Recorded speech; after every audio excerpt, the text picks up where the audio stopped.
brought to you by Palvi Agrico. आता शेतीसाठी जे काही लागणार ते घरपोच मिळणार, तेही मोबाईलच्या एका क्लिकवर।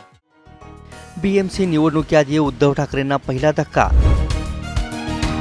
तेजस्वी घोसाळकरांचा ठाकरेंना जय महाराष्ट्र।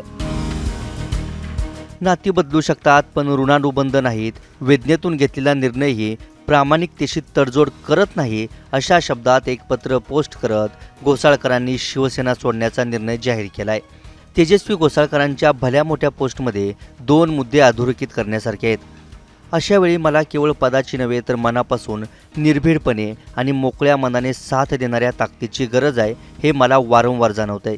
मी कधीही असं म्हणणार नाही की माझा पक्ष किंवा माझे नेते मला ताकद देऊ शकत नाहीत, परंतु मागील काही वर्षांच्या अनुभवावरून माझ्या लोकांचे प्रश्न सोडवण्यासाठी प्रभाग क्रमांक 1 असो वा इतर भाग, तसेच माझ्या मुलांचं भविष्य सुरक्षित करण्यासाठी मला एका वेगळ्या निर्णयाकडे पाहावे लागते। आजची परिस्थिती वेगळी आहे। आज राजकारण करताना, जनतेसाठी काम करताना आणि माझ्या कुटुंबाची जबाबदारी पार पाडताना मला अपार अडचणींचा सामना करावा लागतोय। आज आपणच माझा परिवार आहात। बदललेल्या परिस्थितीत मला घ्यावा लागणारा निर्णय आपण समजून घ्याल अशी मनापासून अपेक्षा आहे। आज मी शिवसेना या माझ्या राजकीय पक्षाच्या सदस्यत्वाचा राजीनामा देते। हा निर्णय मी वेदनेतून घेतलेला आहे, पण माझ्या प्रामाणिकतेवर आणि आपल्या विश्वासावर कधीही तडा जाऊ देणार नाही, असा शब्द तेजस्वी घोसाळकरांनी पत्रामधून कार्यकर्त्यांना दिलाय। गेल्या अनेक दिवसांपासून तेजस्वी घोसाळकर यांच्या पक्षबदलाची चर्चा होती। उद्धव ठाकरेंनी मातोश्रीवर बोलावून समजुती काढली होती। प्रभाग ओबीसींसाठी राखीव झाल्यानंतर घोसाळकरांची नाराजीही दिसून आली होती।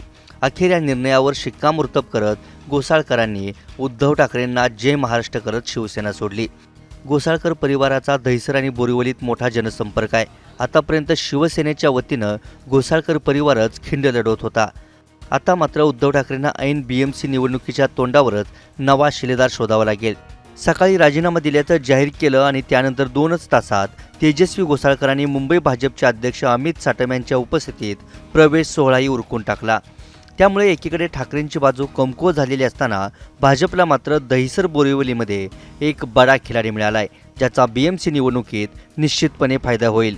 पण घोसाळकरांनंतर उद्धव ठाकरेंसमोर राहिलेले शिलेदार टिकवण्याचं मोठं आव्हान असेल। ब्युरो रिपोर्ट, मुंबई तक।